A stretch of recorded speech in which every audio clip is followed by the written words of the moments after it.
Keeping a compact volley stroke is much more difficult than it seems. The desire to put maximum power on the ball is overwhelming, and as such, the size of the volley swing length is generally too large. If this describes you, then there's a good chance it's not because you lack power. It's that you're too far away from the ball to be efficient at creating power. Whether you're too far from the ball vertically or horizontally, what's important here is your shoulder's proximity to the contact point. The further away it is, the slower you'll be. The closer it is, the faster you'll be. It's that simple.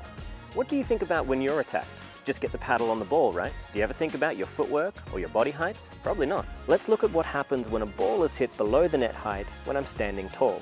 My arm must extend just to reach the ball. That means I've already used one vital lever, my elbow, just to make contact. I'm now restricted to just using my shoulder and wrist for power and accuracy.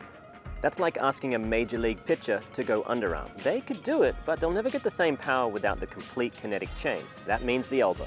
Now let's look at the technique I can use when I drop my body height. Notice how my elbow can now float higher than before relative to my body. That allows me to keep it loaded to create real punching power, utilizing the tricep as well as the shoulder.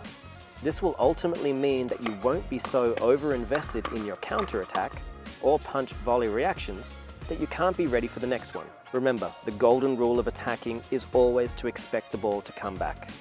This applies to counterattacks also. There's no better feeling in the game than winning a fast volley exchange that lasts for a dozen shots. However, there's not much worse than that sinking feeling you get when you're attacked and either unable to return or the counterpunch sailed into the bleachers because you couldn't control your haymaker of a forehand volley. I know, you've heard it all before. Get low, bend your knees. Being quicker to the ball and being able to reach far into the kitchen are normally the best arguments for it, but today I've presented yet another reason that dropping your body height is absolutely necessary. So here's what I want you to do. Get a GoPro or even just use your phone and take some footage of you until you have enough evidence of what's actually happening. There's what you feel and there's what's real. Unfortunately, those two are rarely the same thing, so take a look at yourself and make the change.